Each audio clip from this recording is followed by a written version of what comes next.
It's my very great honor to announce our first conference guest today, our distinguished guest of honor, Her Excellency Madeleine Albright, 64th Secretary of State of the United States of America, professor, author, businesswoman, diplomat. She was the first female Secretary of State and became, at that time, the highest ranking woman in the history of the US government. Dr. Madeleine Albright will be interviewed by Her Excellency Marina Kaljurand. I'm very curious to hear your views and your insights. Please go ahead. Welcome. Good morning, Madam Secretary, and good day to everybody who is watching us from Japan to US in different time zones. Dear Madeleine, it's always a great pleasure to see you and listen to you, and I'm really thrilled and honored to have today a discussion with you. I'm delighted to join you. I really am, and to have the opportunity to spend time talking with you, Madam Minister, my good friend Marina. So we will have a good discussion. Thank you for inviting me. Madeleine, we're living through challenging times. Besides COVID pandemic, there are other worrying developments. Yesterday, for example, the European Parliament adopted a very critical resolution on Russia's aggressive behavior. EU-Russia relations are at its lowest. US administration expelled Russian diplomats and Russia retaliated.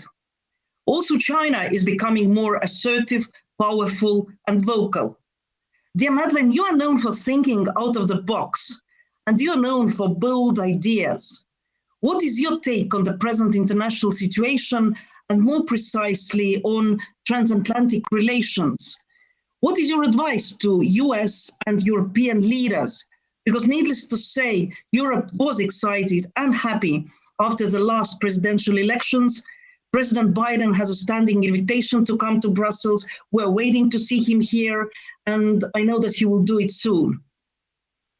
Well, you have asked many questions that really show, I think the world is a mess. That's a diplomatic term of art. Things are bad. I really do think that if one looks at the various issues that are out there beyond the ones that you mentioned in terms of what Russia's doing, what China's doing, the challenge of climate change, obviously the COVID, but also that there are issues throughout the world in different countries. Every continent, there are some issues that need to be dealt with. And part of the issue, frankly, is also that we don't have the international institutions that are in many ways up to speed in terms of dealing with them. They need to be rejuvenated in some ways, and we need to decide which ones are the ones that really are operational. I do think that what has made a difference in the United States is the election of President Biden, who has a very different approach.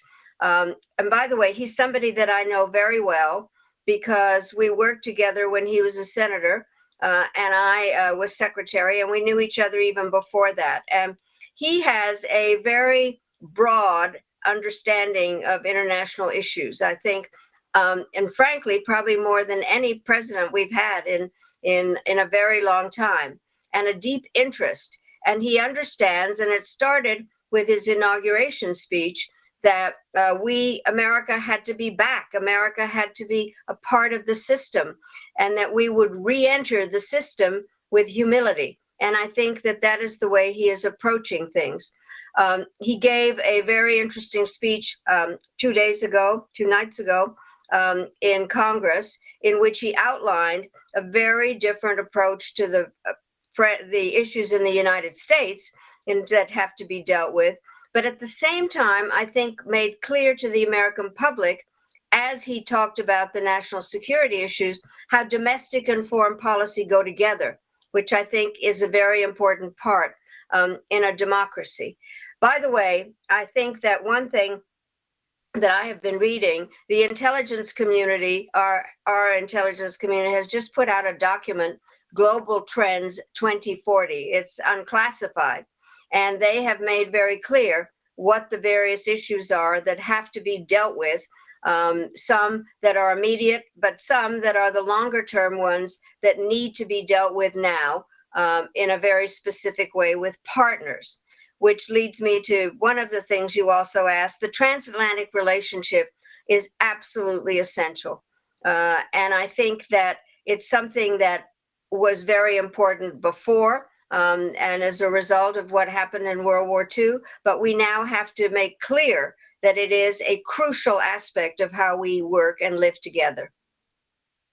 Thank you, Madeleine. You are known for being a very strong supporter of transatlantic ties.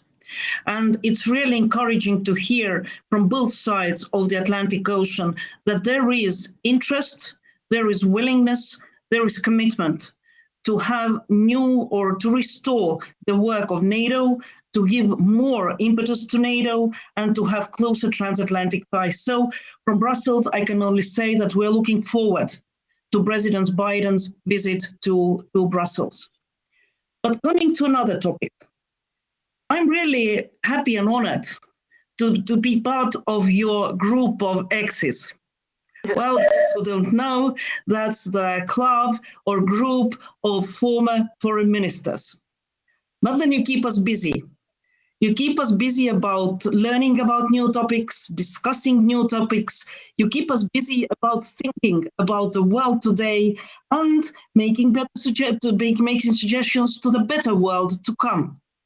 So recently we had a series of presentations and discussions about cybersecurity. The pandemic has brought digital topics to the center of political attention. Everybody is discussing digital, everybody is going digital. But if we look from the perspective of cybersecurity, how do you see the biggest challenges for international community, but also for our transatlantic relations? I think it is at the basis of what the future is bringing to us. And yet, I have to say, I think that even a lot of experts don't understand all the ramifications of it.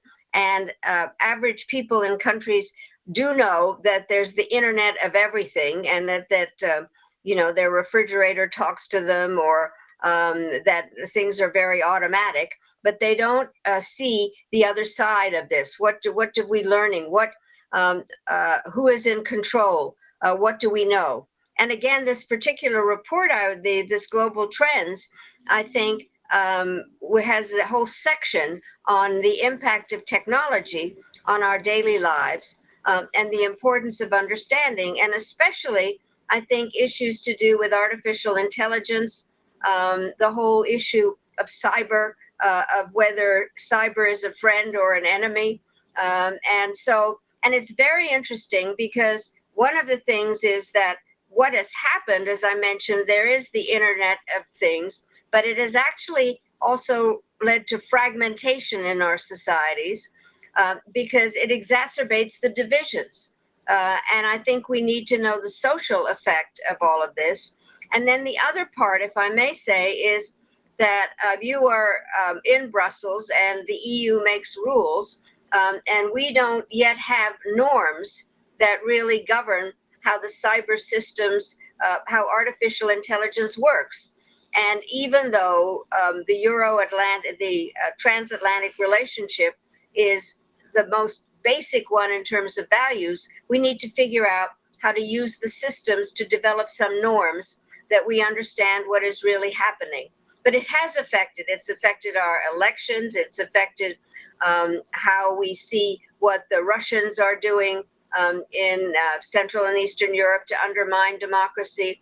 It affects how the Chinese are operating. So it is a new, in some ways it's a gift, and in another way, it's kind of the genie out of the bottle, trying to figure out what we do with it. And therefore having these kinds of discussions, whether we have it among the former foreign ministers, or we have it with people that are in power now, as you are in the parliament, and then also that the average people understand what is going on with this. It's a very, very big assignment.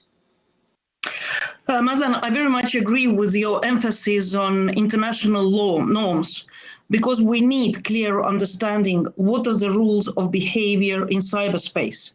We've been saying that international law applies to cyber, but unfortunately, we do not see that the whole world acts according to the words.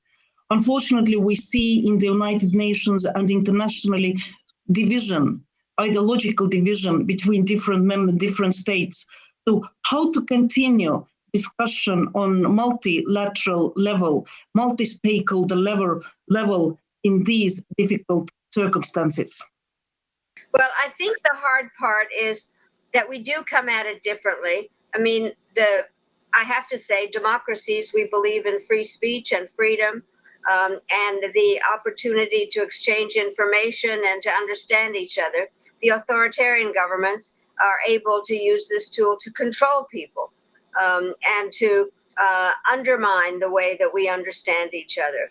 And so developing those norms, and it's very hard in organizations where everybody is represented, but we need to understand this. And this is going to take a lot of effort in order to develop the norms. And the truth is, I always say this, I was born in Prague, and I just happen to have been raised in the United States. So I'm the example of the transatlantic relationship. And we disagree often. We disagree in terms of some of the rules on privacy, a number of ways that we do things, and yet we have more in common than any other group of people. And so I do think that we are going to have to take a leadership role in this. And you have, frankly, I think it's been remarkable. And also, you come from a country that has been really modern in many ways for a long time, in terms of being an e-country that really understands it. But you have also been the victim of attacks from the outside through this new tool. And so I think there's nobody better than a representative of Estonia to really be leading this discussion. Madeleine, thank you for your kind remarks, but still, I'd say that we need different voices. We need people coming from very different backgrounds, and coming from the cybersecurity community. I'd say that we also need globally strong and committed US voice. When we talk about digital topics, when we talk about cybersecurity, we missed it. Yeah. Hopefully, it will be now back on international arena.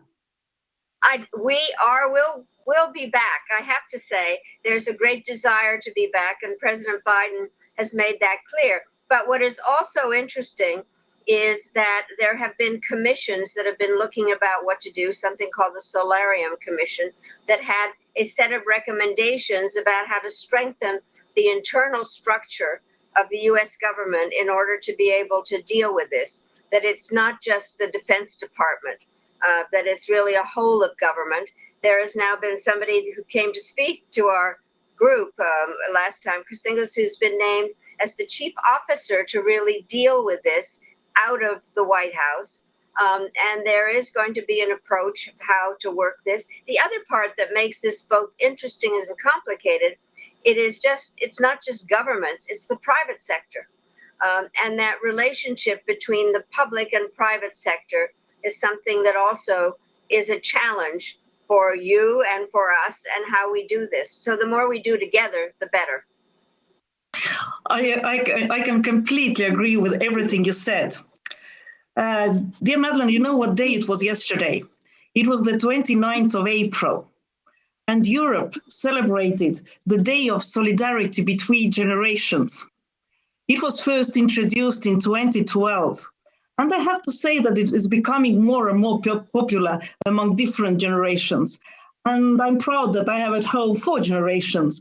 My mother, 95, my grandson, 7 months old. So I have the privilege of living with different generations.